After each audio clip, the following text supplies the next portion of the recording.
నమస్తే, welcome to 6 TV. మనకు ప్రతి నెల అనేది అమావాస్య అనేది వస్తుంది. కానీ మనకి ఈసారి శివరాత్రి తర్వాత అంటే మాఘమాసంలో వచ్చే చివరి అమావాస్య అనేది చాలా ప్రత్యేకంగా ఉంది. ఎందుకంటే ఇది మనకు 300 సంవత్సరాలకు ఒక్కసారిగా ఈ అమావాస్య వస్తుంది. మరి ఈ అమావాస్యకు ఏం చేయాలి, ఏం చేయకూడదు, అలాగే మనకు వచ్చే ప్రతి అమావాస్య రోజు మనం ఏంటంటే సముద్ర స్నానాలు అనేవి చేస్తూనే ఉంటాం. మరి ఈ అమావాస్యకి మనం చేయొచ్చా? అలానే ఇంకొకటి ఏంటంటే ప్రతి అమావాస్యకి కానీ మనం ఏంటంటే పితృతర్పణాలు అనేవి అర్పిస్తూ ఉంటాం. మరి ఈ వచ్చే 300 సంవత్సరాలకు ఒక్కసారి వచ్చే ఈ అమావాస్య రోజు మనం ఇవన్నీ చేయొచ్చా, చేయకూడదా అనే వాటన్నిటి గురించి మనకి వివరించడానికి ఈరోజు స్టూడియోలో మనతో పాటు ఉన్నారు ప్రముఖ జ్యోతిషులు మరియు ఆధ్యాత్మికవేత్త బ్రహ్మశ్రీ డాక్టర్ రాజా నమ్మూద్రి గురువు గారు. సో ఒక్కసారి మనం గురువు గారితో మాట్లాడి ఏం చేయాలి, ఏం చేయకూడదు అనే వాటి గురించి తెలుసుకుందాం. నమస్కారం గురువుగారు. నమస్కారం. గురువుగారు, మనకి ప్రతి నెల అమావాస్య పౌర్ణమి అనేది వస్తూనే ఉంటుంది, అది కామన్గా ఉంటుంది. కానీ మనకి శివరాత్రి తర్వాత వచ్చే అమావాస్య చూసుకున్నట్లయితే అది కొంచెం ప్రత్యేకంగా ఉంటుంది. సో అది కాకుండా ఏంటంటే మనకి ఈసారి శివరాత్రి తర్వాత వచ్చే అమావాస్య వచ్చేసి ఆదివారం రోజున మార్చి 10వ తారీఖున వస్తుంది గురువుగారు. ఈ అమావాస్య వచ్చేసి స్పెషాలిటీ ఏంటి అంటే మనకి 300 ఇయర్స్కి ఒక్కసారి వస్తుంది ఈ అమావాస్య అనేసి అని అంటున్నారు. అసలు ఈ అమావాస్య యొక్క ప్రత్యేకత ఏంటి, అసలు ఆ రోజు ఏం చేయాలి, ఏం చేయకూడదు అన్న దాని గురించి ఒక్కసారి మాకు తెలియచేయాలి గురువు గారు. తప్పకుండా. నమస్కారం. శ్రీ మహాగణపతి దత్తోప్య నమః. చూసే వీక్షబంధులకి నమస్కారం. 6 టీవీ కార్యక్రమానికి మనం చూసినటువంటి ఒక ధర్మ సంధ్య కార్యక్రమంలో చాలా అద్భుతమైన వంటిది. 6 టీవీలో చూసేవంటి వీక్షబంధులందరూ కూడా ఈ 300 సంవత్సరాలకు వచ్చేవంటి విశేషమైనటువంటి అమావాస్య శుభాకాంక్షలు. దీంట్లో మీ యొక్క అదృష్టాన్ని పలకడానికి ఈ అమావాస్య వచ్చినట్టు నేను అనుకుంటున్నాను. మీ దరిద్రాన్ని దూరం చేయడానికి ఈ అమావాస్య మీకు ఈ 6 టీవీ ద్వారా మీ యొక్క జాతకమే మారిపోయేటట్టుగా అద్భుతాన్ని ఇచ్చేవంటి ఒక గొప్ప వరంగా మారుకుంటుంది. ఓకే, అంటే ఈ అమావాస్య అంటారు కదా గురువు గారు, కటిక దరిద్రాన్ని తొలగించే అమావాస్య అనేసి అంటున్నారు. సో మనలో కానీ లేదంటే ఇంట్లో కానీ ఎటువంటి కటిక దరిద్రం ఉన్నా కానీ తొలగించడానికి ఏమైనా రెమెడీస్ ఉంటే చెప్పండి కొన్ని. చాలా చక్కగా చెప్తానమ్మా. చూసే 6 టీవీ వీక్షబంధువులకు అందరికి కూడా వాళ్ళ ఇంట్లో నిత్యము తాండవం ఆడవాలి. ఓకే, నిత్యము లక్ష్మి తాండవం ఆడుతూ ఉండాలి. దరిద్రాన్ని తొలగిపోవాలి. అది మన ఒక ఛానల్ ద్వారా నుంచి వాళ్ళు చూస్తున్నారంటే వాళ్ళ ఒక తలరాతలని మారిపోతుంది. చాలా అద్భుతమైన ఒక వైబ్రేషన్.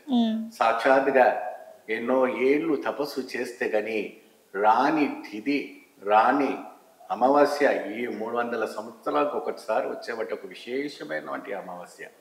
మరి అదే విధానంగా శివరాత్రి కూడా 300 సంవత్సరాల కిందికి వచ్చినటువంటి విధానంగా రావటం అనేది జరుగుతుంది.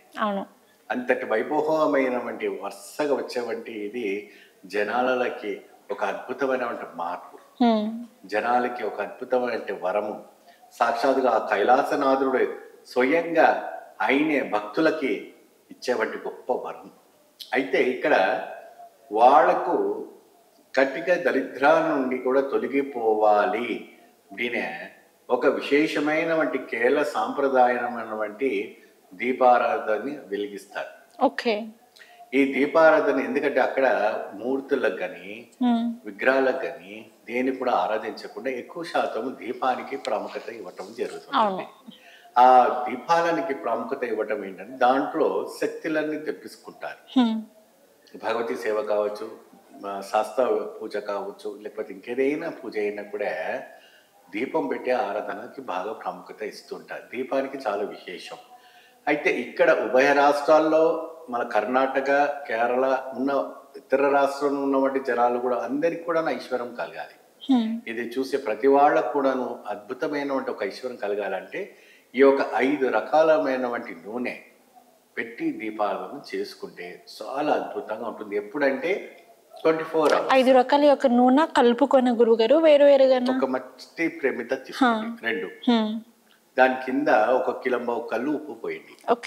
దాని వెనకాల ఒక లక్ష్మీదేవి ఒక పటము పెట్టి ఒక కింద బట్ట వేసి కానీ ఆకు కానీ విస్తరాకు కానీ వేసి కల్లుప్పు పోసి దానిపైన 2 మట్టి ప్రమిద వేసి పెట్టండి. ఆ మట్టి ప్రమిదలో నేను చెప్పిన వంటి ఒక నూనెను తీసుకోండి. ముందుగా వేప నూనె, మరి రెండవది నువ్వుల నూనె, మూడవది విప్ప నూనె, 4వది వచ్చేసి మీకు ఆవు నెయ్యి, 5వది వచ్చేసి మీకు కొబ్బరి నూనె. ఈ 5 రకాలమైనటువంటి నూనెను దాంట్లో పొయ్యాలి. ఇది పంచభూతాలకు ఒక సాక్షిగా, మరి అదే విధానంగా వాయువు, ఈశానము, ఆగ్నేయము, నైరుతి, మరియు అదే విధానమైనటువంటి దక్షిణాయనంలో కూడా ఉన్నటువంటి యమదోషము. అయితే ఇది 5 ముఖాల్లో పెట్టుకున్నటువంటి వత్తి విశేషంగా పెట్టుకోవాలి. ఒకటే దిక్కు పెట్టకూడదు, 5 ముఖాలుగా పెట్టాలి. ఇది వచ్చేసి 24 గంటల పాటు కూడాను నిత్యంగా అఖండ దీపంగా వెలిగిస్తూ ఈ అమావాస్య నాడు చేసి పెట్టుకుంటే మీ ఇంట్లో ఆ కటిక దరిద్రాన్ని తొలగి ఆ లక్ష్మీదేవి మీ ఇంట్లో కొరులు కురుస్తుంటుంది. ఇది మీరు చూస్తున్నారు ఈ ప్రోగ్రామ్ అంటేనే మీ దరిద్రం తొలగిపోతున్నట్టుగానే, ప్రత్యేకంగా మీరు చూస్తున్నారంటేనే మీ అదృష్టం పలుకుతున్నట్టుగానే. అయితే ఈ దీపము వెలిగిస్తున్న సమయంలో 108 సార్లు నేను చెప్పినటువంటి ఒక మంత్రాన్ని మీరు జపం చేసుకొని అక్కడ ఒక 45 నిమిషాల పాటు కూర్చొని జపం చేసుకోవాలి. దానికి ఉపవాసము పాటించి కూర్చుంటే మీకు అద్భుత ఫలితం రావడం అనేది జరుగుతుంది. గురువు గారు, మనం ప్రతి అమావాస్యకి అలాగే పౌర్ణమికి చూసుకున్నట్లయితే ఖచ్చితంగా నది స్నానాలు అనేవి ఆచరిస్తారు. కానీ మనకి ఈసారి ప్రత్యేకంగా చూసుకున్నట్లయితే 300 సంవత్సరాలకి ఒకసారి వచ్చే ఈ అమావాస్య రోజు మనం నది స్నానాలు ఆచరించేటప్పుడు ఎటువంటివి దానం చేయాలి, ఎటువంటివి దానం చేయకూడదు అంటారు? తప్పకుండా ఎప్పుడు కూడా ఇదే, ఇప్పుడు మాఘమాసాల్లో వచ్చేసేసి అమావాస్య అయిపోయింది కదా, ఈ అమావాస్య రోజు కూడా సముద్ర స్నానాలు చేయవచ్చా చేయకూడదా అనేసి ఒక ధర్మసందేహంగా ఉండిపోవడం జరుగుతుంది. ఎప్పుడైనా కూడా పుణ్యక్షేత్రాలకు అమావాస్య రోజు వెళ్తూ ఉంటారు. అక్కడ గంగా, యమున, సరస్వతి నదుల్లో, మరి అదేవిధంగా రామేశ్వరంలో ఉన్నటువంటి సముద్ర స్నానాలన్నీ కూడా ఈ అమావాస్య నాడు చేయడం వల్ల ఏమవుతుందంటే పితృపక్షులకి కూడాను అతీతమైనటువంటి ఒక శక్తి రావటం అనేది జరుగుతుంటుంది. ఈ అమావాస్య రోజున సముద్రాల్లో దానం చేయటం వల్ల ఏనాటి శని పోవడము, మరియు అదే విధానంగా రాహుకేతు దోషం కూడా సముద్ర దానం చేయటం వల్ల కూడా పోతుందనేసి ఒక ఇతిహాస పురాణాలు మనకు చెప్పడం జరుగుతుంది. అయితే ఇక్కడ సముద్రుడుకి మనం దానం అంటే సముద్రి అని మనం అనట్లేదు ఏమ్మా. ఇక్కడ వచ్చేసి మనం సముద్రుడు అంటే సముద్రుడు స్వీకరించవంటి, ఇక్కడ అమ్మవార్లు వచ్చేసి నదులు ఏమ్మా, అమ్మవార్లంతా నదులు. అయితే ఈ నదులంతా కలిపి దేవదాంట్లో వెళ్తున్నారు. సముద్రుడు అంటే పురుషుడు, ఆ పురుషుడు అంటే శివుడు కాబట్టి సముద్రుడు శివుడితో సమానంగా మనం భావిస్తాం. అందుకే ఆ సముద్రం ఎప్పుడు కూడాను మీరు ఎక్కడైనా కూడా, ఇప్పుడు బే ఆఫ్ బెంగాల్లో ఒక రకంగా ఉంటుంది, ఇండోనేషియాలో ఒక రకంగా ఉంటుంది, మన ఇండియా ఓషన్లో ఒక రకంగా ఉంటుంది. రకరకాల రంగులు మారుతున్నవంటే ఒక సముద్ర రంగు ఒకటిగా మారిపోతూ ఉంటుంది. ఇప్పుడు మీరు రామేశ్వరం సైడ్ వెళ్తే ఆకుపచ్చ రంగులో ఉంటుంది, కన్యాకుమారికి వెళ్ళేటప్పుడే నీలం రంగులో ఉంటుంది. అది ఒక విశేషమైనటువంటి ఒక ఇది. కాబట్టి ఇక్కడ దానం చేయటం వల్ల కొత్త చాట ఉంటుందండి. మీరు ఎప్పుడైనా కూడా తీసుకున్నప్పుడు చిన్నది కొత్త చాటలో ఒక 5 రకాలమైనటువంటి దానం, గోధుమలు కిలంపావు, బియ్యము కిలంపావులు, కందులు కిలంపావులు, మినువులు కిలంపావులు, నల్ల నువ్వులు కిలంపావులు, దానిపైన వస్త్రం, నల్ల వస్త్రము ఏమా, ఆ నల్ల వస్త్రం కూడా 1 మీటరు 1 షర్టుకు సంబంధించినటువంటి ఇది వేసి దానిపైన కొబ్బరి కుడక అని ఏం చెప్తూ ఉంటారు మీరే. అంత కొబ్బరి కుడకలో మీరు ఏం చేయాలి அப்படின்னா దాని లోపల కొబ్బరి నూనె పోసి, ఎందుకంటే సముద్రుడి దగ్గర గాలి బాగా వస్తూ ఉంటుంది కాబట్టి కొబ్బరి నూనె లేకపోయినా ఆవు నెయ్యి పోసి కర్పూరం పెట్టి వెలిగించేసి ఆ చాటతో పాటు ఆ సముద్రంలో వదిలిపెట్టాలి. చాటతో పాటు సముద్రుడికి పడవలంత దూరం కాస్త వెళ్ళిన తర్వాత సముద్రంలో దానం చేయాలి. అంటే మీరు చెప్పిన పప్పు దినుసులన్నీ 5 రకాలు వేసేసి జాకెట్ ముక్క ఏదైనా ఒకటి వేసి, జాకెట్ ముక్క కాదు, ఒక క్లాత్ లాంటి క్లాత్, నల్ల క్లాత్ లో లేదు బియ్యపన్నీ కూడా ఆ క్లాత్ లో కట్టేసి మీరు ఆ ఒక చాటలో పెట్టేసి దానిపైన దీపం ముట్టించేసి సముద్రుడికి దానం చేయాలి. చేసి సకల దోష నివారణం చేసి మమ్మల్ని అనుగ్రహించమని అప్పుడు ప్రార్థన చేసుకొని ఆ దానం చేసిన తర్వాత ఎక్కడైతే కూడా ఆయనకు అనుకూలమైనటువంటి ప్రదేశంలో వెళ్ళి 3 సార్లు కాదు 7 సార్లు ముక్కు మూసుకొని సముద్రంలో స్నానం చేయాలి. అప్పుడు ఆయనకి ఏళ్ళనాటి పట్టిన వంటి శని దోషం పోయి ఇదిగా అవుతుంది. అంటే మొత్తానికి పోడు, కాకపోతే అన్ని లేయర్స్ అన్ని తగ్గుతాయి. ఓకే, కొంచెం తగ్గుతుంది లేయర్స్ అంటే ఇప్పుడు సూర్యకిరణాలు ద్వారా మీకు సూర్యకిరణం పడుతుంది, కాకపోతే ఏంటంటే గొడుగు పట్టడం మాత్రమే తప్ప ఆ దోషం మొత్తం అట్లాగే ఉంటుంది. అది అనుభవించక తప్పదు. ఓకే, కాకపోతే కొంచెం తగ్గుబాటు కొద్దిగా నీడల్లో ఉంటారు మీరు, అంతేగాని అయ్యో గురుగారు చెప్పారు కదా మొత్తం శని దోషం పోతుందని అనుకోవచ్చు సుమా. ఆ దోషం ఉంటుంది, కాకపోతే ఉపశమనం జరుగుతుంది. ఓకే, యాంటిక్ మనం టాబ్లెట్స్ వేసుకుంటాం కదమ్మా, కోసం యాంటీసెప్టిక్ అయినప్పుడు ఏదైనా టాబ్లెట్ వేసుకుంటే కాస్త నొప్పి తగ్గడానికి కోసం మాత్రం వేసుకోవడమే తప్ప కంప్లీట్ క్యూరేషన్ కావాలంటే దానికంటే ఒక టైం ఉంటుంది.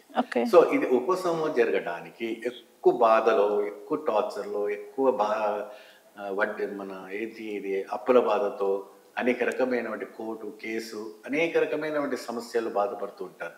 దానికి ఈ అమావాస్య ఇటువంటి వాళ్ళకు కటికమైనటువంటి సమస్యలు ఉన్న వారికి, భార్య భర్తకు విరోధము, సంతానం కలిగని వాళ్ళకి, పొద్దున్న లేసే సాయంత్రం వరకు కూడా చీకు చికాకులో ఉన్నవాళ్ళు, ఒక బంకలాగా అర్చుకుపోయినటువంటి ఒక సమస్యలు.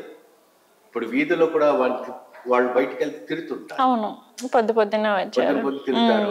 మన ఎవరైనా ఒక హాస్టల్లో ఉన్నారంటే వాళ్ళ గొడవలు జరుగుతాయి, మనశ్శాంతి ఉండదు, సూసైడ్ చేసుకోవాలనిపిస్తుంటుంది ఒక్కొక్కరికి. అటువంటి వాళ్ళకి ఇది మంచి అవకాశం. పోనీ మీకు అక్కడ సముద్రం దగ్గర లేదంటే మీరు ఇదే దగ్గరలో మీ ట్యాంక్ బండ్ హైదరాబాద్ నగర్లోనే ఉన్నారు அப்படிనే, లేదంటే బెంగళూరు నగరంలోనే ఏదైనా నది ఉంది అనుకోండి, ఇంకెక్కడైనా పక్కన చెరువు ఉన్నా కూడా ఇది దానం చేయవచ్చు. సముద్రంలో పోవాల్సిన అవసరం లేదు, కానీ చాలా జాగ్రత్తగా మీరు చేయవలసినటువంటి ప్రక్రియ దుంకేటప్పుడు కానీ మునిగేటప్పుడు కానీ మీరు చాలా జాగ్రత్త వహించి చేసుకుంటే చాలా అద్భుతమైనటువంటి ఫలితాలు రావటం జరుగుతుంది. ఇది 100% సత్యం. ఓకే గురుగారు, అంటే ఇది పెద్దలు చెప్పినటువంటి ఆచారము. ఆ రోజుల్లో మనకు చాణక్యులు వారు ఇచ్చినటువంటి ధర్మ సందేహాలు ఈరోజు దేశానికి ఎంతో ఉపయోగపడుతుంది.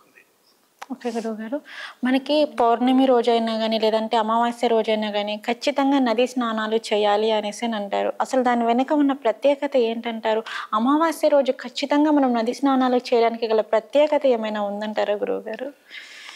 ఇది పూర్వం నుంచి వచ్చేది, పూర్వం నుంచి వస్తుంది అంటే దాని వెనక ఏమన్నా ఏదో ఒక స్టోరీ లాంటిది ఉంటుంది కదా. ఎందుకంటే ఇది ఇప్పుడు ఒకటి ఏమా, ఎప్పుడైనా కూడా ఆ రోజుల్లో ఇప్పుడు 4 మూలల గదులు ఉండేవి కావు, బాత్రూమ్లు ఉండేవి కావు.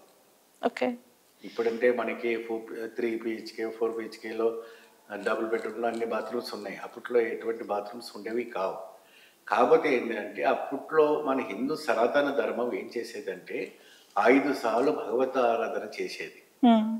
ఉదయం 4 గంటలకి, పొద్దున 10ంటికి, మధ్యాహ్నం 12 గంటలకు 3, సాయంత్రం 4, మధ్యరాత్రి 12 గంటలకి చేసే మొత్తం 5 సార్లుగా మనం హిందూ సనాతన ధర్మాన్ని పూజించేది. మనల్ని చూసుకొని ఇతర మతస్థులు చేస్తున్నారు ఇప్పుడు. 5 సార్లు ప్రార్థన చేయటం, అది చేయటం, ఎన్నో రకాలైనటువంటి చేస్తున్నాం, మనం చేస్తున్నాం.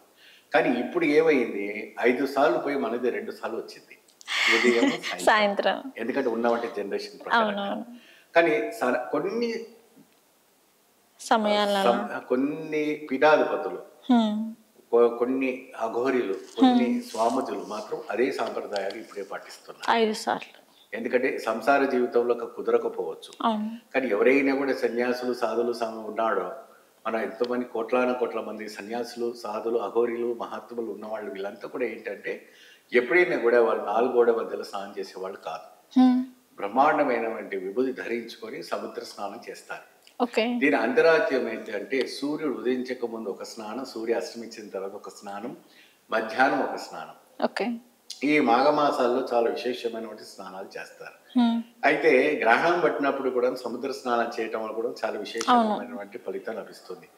గ్రహణం పట్టిన నాడు మీరు ఒక్కసారి ఆ మంత్రాన్ని జపిస్తూ ఉంటే ఆ గ్రహణం గంట సేపుకి మీరు 1,000,000 నామాలు జపించినటువంటి ఫలితం లభిస్తుంది. 1,000,000 గోదానం చేసినటువంటి ఫలితం లభిస్తుంది. అయితే ఈ అమావాస్య పౌర్ణమి నాడు సముద్ర నది స్నానాలు చేయటం వల్ల పితృదోష పరిహారము, శత్రుదోష పరిహారము, తర్వాత ఏదైతే కూడా మీకు ఉన్నటువంటి గ్రహ దోషాలు కావచ్చు, సర్పదోషాలు కావచ్చు, ఇంకేదైనా కూడా సముద్ర స్నానం ఏంటంటే ఉప్పుగా ఉంటుంది. ఆ ఉప్పులోనే క్షీరం పుడుతుంది. క్షీరం అంటే ఏంటంటే ఆ క్షీరక సముద్ర రాజతని అన్నటువంటి లక్ష్మీదేవి సముద్రంలో పుడుతుంది. కాబట్టి దాంట్లో సిరులు కురుస్తాయి. అందుకే ఎప్పుడైతే కూడా శ్రీకృష్ణ స్వామి వారు నిర్మాణం చేసిన తర్వాత ఆ సముద్రుడికి చెప్తారు, నీ గర్భంలో నా ఒక ద్వారకను దాచుకోమని చెప్పి నిర్మాణం అయిపోయిన తర్వాత తన్ని గర్భంలో దాచుకున్న వంటిది సంపద. అందుకే సముద్ర స్నానం చేయటం వల్ల ఏంటంటే సిరు సంపదలు కురుస్తాయని ఒక ఇతిహాస పురాణం చెప్తాయి. ఓకే గురుగారు, మీరు ఇప్పుడు చెప్పారు సూర్యోదయానికి ముందు సూర్యోదయానికి తర్వాత స్నానం చేయాలి అని చెప్పేసి. అసలు దాని వెనుక ఉన్న ప్రాధాన్యత ఏంటంటారు? చాలా చక్కని ప్రశ్న వేశారమ్మా. ఇది ఎవరో అద్భుతమైన ఒక జ్ఞాని ప్రశ్న అనుకుంటా. అయితే ఇది ఏంటంటే సూర్యుడు ఉదయించక ముందు చేయటం అంటే బ్రాహ్మణ ముహూర్తం. ఎప్పుడైతే కూడా నువ్వు సూర్యుడు ఉదయించక ముందు అరుణోదయం కాకముందు స్నానం చేయటం వల్ల ఏమవుతుందంటే దేవతలు నామాడుతుంటున్నారు కాబట్టి దేవతలు కూడా సముద్ర స్నానం చేస్తారు.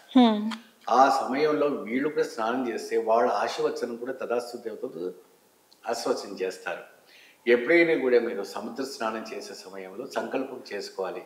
గంగా, యమున, సరస్వతి, నర్మదా, సింధు, కావేరి అని నమస్కారం చేసి సర్వశత్రు పీడ నాశనం అని చెప్పేసి 7 సార్లు వదిలిపెట్టి ఆ సముద్రుడికి మీరు ఏం చేయాలంటే 3 సార్లు ఓం భువ ఓం శువ ఓం తచ్చతుర్వరేణ్యం భర్గో దేవశ్చే దేమి దేవో యోన ప్రచోదయాన్ని అక్కడ ఉన్నటువంటి రాగి చెము నీళ్ళతో ఆ సూర్యుడు ఉదయించే సమయం ఎక్కడైతే ఈశాన్యం ఉందో ఆ ప్రాంతంలో ఇలా నమస్కరించాలి. అది బ్రాహ్మణి ముహూర్తం.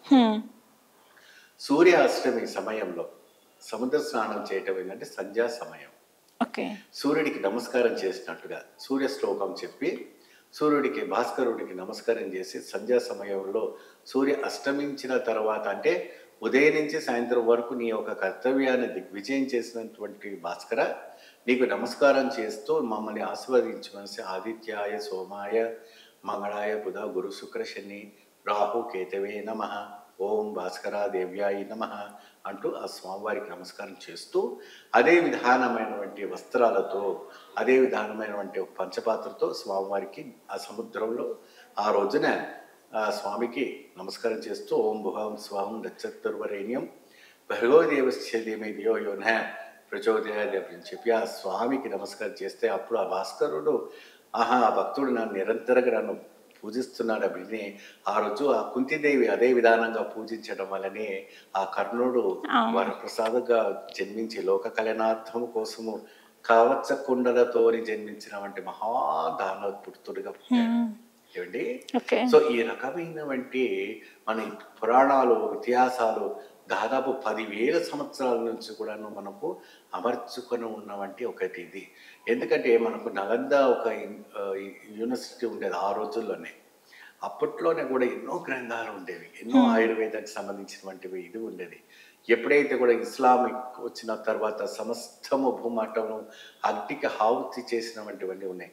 కాబట్టి ఇప్పటికైనా కూడా భద్రపరిచినటువంటి తంజావూరు గ్రంథాలు ఈ రోజు వరకు కూడాను మనకి జాగ్రత్త పరిచిపెట్టినటువంటి కొన్ని గ్రంథాల్లో కొందరు మానికులు చెప్పినటువంటి విషయాలు ఇప్పుడు నేను 60 ద్వారా ప్రేక్షకులకు చెప్పటం వల్ల వాళ్ళ జన్మ ధన్యం అయిపోయింది.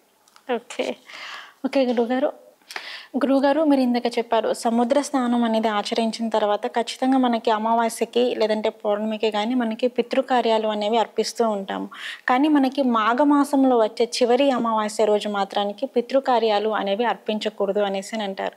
కానీ మనకి ఈ అమావాస్య చూసుకున్నట్లయితే 300 సంవత్సరాలకు ఒక్కసారి వస్తుంది. మరి ఈ అమావాస్యకి మనకి పితృకార్యాలు అనేవి అర్పించవచ్చు అంటారా? తప్పకుండా అర్పించడానికి ఎప్పుడైనా కూడా పితృ రాక్షసులు అన్నారు, పితృదేవతలు అంటారు. కాబట్టి చనిపోయిన వాళ్ళంటే దేవత సమానము. కాబట్టి అది 500 సంవత్సరాలకైనా 1000 సంవత్సరాలకు వచ్చినటువంటి తిథి అయినప్పటికీ కూడా అమావాస్య తిథి నాడు పిండ ప్రదానం చేసేవంటిది వాళ్ళు ఎవరైనా వాళ్ళు ఆచరించుకోవచ్చు. కానీ మాఘమాసంలో వచ్చే చివరి అమావాస్య రోజు అసలు చేయకూడదు అంటారు. చేయకూడదు అంటారు, చేస్తేనే మంచిది. ఓకే, ఎందుకు మంచిదంటే వాళ్ళకి విసరుబాటుగా జరగటము, అక్కడ ఉన్నటువంటి వాళ్ళ ప్రదేశాల్లో చాలా అద్భుతమైనటువంటి ఒక వైభవం రావటం అనేది జరుగుతూ ఉంటుంది. వాళ్ళకి పూర్వ జన్మం కానీ పునర్వజన్మం కానీ రావటం కానీ వాళ్ళకి అక్కడ విసురుబాటు జరగటం కానీ అన్ని విశేషమైనటువంటి ఒక కైంకర్యం జరుగుతుంది.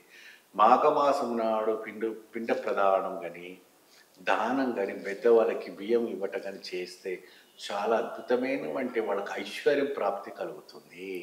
పెద్దవాళ్ళకి చేయటం వల్ల ఎటువంటి దోషం లేదు, ఎందుకంటే ఉన్నప్పుడు చూసుకోరు, సమయం సందర్భం ఉందో లేకపోతే వాళ్ళకి పడకుండాను ఈ కలి ప్రభావంలో చాలా వరకు కూడా అందరికీ అట్లాగే ఉంది. కాబట్టి వాళ్ళకి మనశ్శాంతి కలగడానికి కోసం, ఆత్మశాంతి కోసము మాఘమాసం వచ్చేటువంటి ఏ ఒక అమావాస్యకి పిండ ప్రదానం చేయటం వల్ల చాలా విశేషమైనటువంటి ఫలితం లభిస్తుంది. అంటే మన హిందూ సాంప్రదాయం ప్రకారం చూసుకున్నట్లయితే ధర్మ సందేహాలలో కూడా చాలా మంది ఇది సందేహంగా అడుగుతున్నారు గురువు గారు. మరి ధర్మ సందేహాల ప్రకారం చూసుకున్నట్లయితే మనకి మాఘమాసంలో వచ్చే చివరి అమావాస్య రోజు చేసుకోకూడదు అంటారు కదా అనేసి సందేహం ఉంది వారికి. ఎటువంటి కూడా సందేహపడే అవసరం లేదు. మీ యొక్క ప్రతి అమావాస్య నాడు ఏ విధానమైనటువంటి కార్యక్రమం చేసేవాళ్ళు ఉంటే వాళ్ళు చేసుకోండి. ఈ సంవత్సరం 30 వాళ్ళు అంటే మాస పూజలు ఏమైనా ఉంటే అవి కూడా చేసుకోవచ్చు. దానికి ఇబ్బంది పడలేదు. మీకు సముద్ర స్నానాలు చేసుకోవచ్చు, దానాలు చేసుకోవచ్చు, ప్రక్రియ చేసుకోవచ్చు. ఇటువంటి ఎవరైనా పోలేని వాళ్ళు ఎవరైనా వాళ్ళ ఇంట్లో ఉంటే వాళ్ళు మాత్రం నేను చెప్పిన విధానమైనటువంటి దానాలు, సముద్ర స్నానాలు కార్యక్రమాలు చేసుకోవచ్చు. మహాపుణ్యమైనటువంటి ఐశ్వర్య సంపద సంపాదించుకోవచ్చు. గురుగారు, మనకి అమావాస్య రోజు సముద్ర స్నానం అయిన తర్వాత ఖచ్చితంగా మనం దీపం అనేది అక్కడ ముట్టిస్తాం. దీపం ముట్టించిన తర్వాత ఈ దీపం ముట్టిస్తే మనకి ఐశ్వర్యాలు, సిరి సంపదలు కలుగుతాయి అనేసి అంటారు. మరి ఈ అమావాస్యకి ఎటువంటి దీపం పెడితే వారికి ఐశ్వర్యం మరియు సిరి సంపదలు కలుగుతాయి అంటారు? ఎప్పుడైనా కూడా కొన్ని పుణ్యక్షేత్రాల్లో కొన్ని దేవభూములను ఉంటాయి. ఏమా దేవభూమి అంటే మనకి హరిద్వార్ కానీ, ద్వారకా కానీ, మరియు అదే విధానంగా రిషికేశ్ కానీ ఇటువంటి పుణ్యక్షేత్రాలన్నీ ఉన్నాయి. ద్వారకా, హరిద్వార్ మరియు అనేక రకమైనటువంటి కాశీ మరియు ప్రయాగ ఇటువంటివన్నీ పుణ్యక్షేత్రాలు ఏంటంటే ఘాటు దగ్గర ప్రతిరోజు కూడాను సాయంత్రం ప్రదోష కాలంలో హారతి ఇచ్చి దీపారాధన చేస్తూ ఉంటారు ఒడ్డున. అయితే అమావాస్య నాడు సముద్రం ఒడ్డున ఉప్పు దీపము పెట్టడం వల్ల సకల దోష నివారణ కాకుండా సకల ఐశ్వర్యం కోసం పెడతాం. ఇప్పటి వరకు మనము దోష నివర్ధనం కోసం మనం చేసుకుంటున్నాం. సకల ఐశ్వర్యము మనకు రావాలి అనుకుంటే సముద్రునికి దీపం పెట్టడం చాలా విశేషం. ఎందుకు సముద్రునికి అమావాస్య రోజే పెట్టాలంటే ఆ రోజు చిన్న చీకటిగా ఉంటుంది. రాక్షసులు నడమారుతున్నవంటి, ప్రేతాత్మలు నడమారుతున్నవంటి సమయంలో మనం దీపం పెడితే లక్ష్మి అమావాస్య నాడే పుట్టింది కాబట్టి, సముద్రంలోని అమ్మవారు పుట్టింది కాబట్టి ఆ రోజు ఒక కొత్త చాటలో ఒక కిలంబ ఉప్పు పోసి దాంట్లో మట్టి ప్రమిద ఆవు నెయ్యి పెట్టి దానిపైన ఒక గ్లాస్ బౌల్ పెట్టండి, గాలి కారిపోకుండా. గాలిలో దీపం పెట్టి అయ్యో దేవుడా అంటే దీపం ఉండదు. ఎందుకంటే దానికి ఒక చుట్టూ గ్లాస్ బౌల్ పెట్టేసి దీపం ముట్టించి అక్కడ చక్కగా శ్రీచక్రం ముగ్గు వేయండి. శ్రీచక్రం ముగ్గు వేసి నేను చెప్పినటువంటి ఒక మంత్రాన్ని జపిస్తూ అక్కడ స్మరణ చేసుకున్నట్లయితే అక్కడ అద్భుతమైనటువంటి మీకు వచ్చే అమావాస్యలోపు నెల రోజు లోపే మీ యొక్క అదృష్టమే మారిపోతుంది. ఇది 100% సత్యం. అంటే నేను చెప్పట్లేదు, మన వేదాలు చెప్తున్నాయి. అంటే శ్రీచక్రం ముగ్గేసి దానిపైన ఉప్పు వేసి దానిపైన దీపం పెట్టాలి. ఒక చాట ఉంటుంది కదమ్మా, లేదంటే ఆకు అరటాకని సరే పెట్టేసండి. దీపము కొండెక్కిన తర్వాత ఏం చేయాలి గురుగారు అనేసి మీరు అడుగుతారు. గురుగారు, మీరు ఇప్పుడు చెప్పారు మాకు, అంటే సముద్ర స్నానం అయిన తర్వాత మీరు అక్కడ దీపం వెలిగిస్తాము, మనకు కావాల్సిన సముద్రుడికి ఏమేమైతే దానం చేయాలో అవన్నీ మనం దానం చేస్తాం. దానం చేసేసిన తర్వాత మనం దీపం ముట్టిస్తాం. దీపం ముట్టించిన తర్వాత ఆ దీపం అనేది కొండెక్కుతుంది. సో అప్పుడు ఏం చేయాలి అంటారు? చాలా చక్కని ప్రశ్న. ఎప్పుడైతే కూడా మీరు పెట్టినటువంటి ఆ ఒక చాటలో ఉన్నటువంటి దీపాలు కావచ్చు, లేదంటే ఆకులో ఉన్నటువంటి దీపము యథాస్థానంగా సముద్రానికి దానం చేయటం. అంటే దీపం కొండెక్కినా పర్వాలేదు, ఎక్కినా ఒక దాన్ని మొత్తం తీసుకెళ్ళి అంటే గ్లాస్ పీస్ వేయకండి. గ్లాస్ పీస్ వేయకండి. ఆ మట్టి ప్రమిద కూడా నువ్వు ఏం చేస్తారంటే అక్కడ కడిగేస్తే సరిపోతుంది. అది కూడా వేయకండి. ఎందుకంటే సకల జీవరాశులు సముద్రంలో ఉంటాయి కాబట్టి దానికి ఎటువంటి ప్రమాదం పొంచిపెట్టకూడదు. ఆకు కూడా వేయకండి. కాకపోతే ఉప్పు వేసేసేయండి, లేదా బియ్యం ఉంటే బియ్యం వేసండి, దానికి ఆహారంగా వెళ్ళిపోతుంది. ఏదైనా పండ్లు 16 ప్రసాదం ఉంటే అది వేయండి, పర్వాలేదు. కానీ గ్లాసులు కానీ మట్టిలు కానీ ఈ చాట ఉంది కదా, అది పైన తేలుతుంది కాబట్టి మునిగిన తర్వాత తీసిస్తే చాలా మంచిది.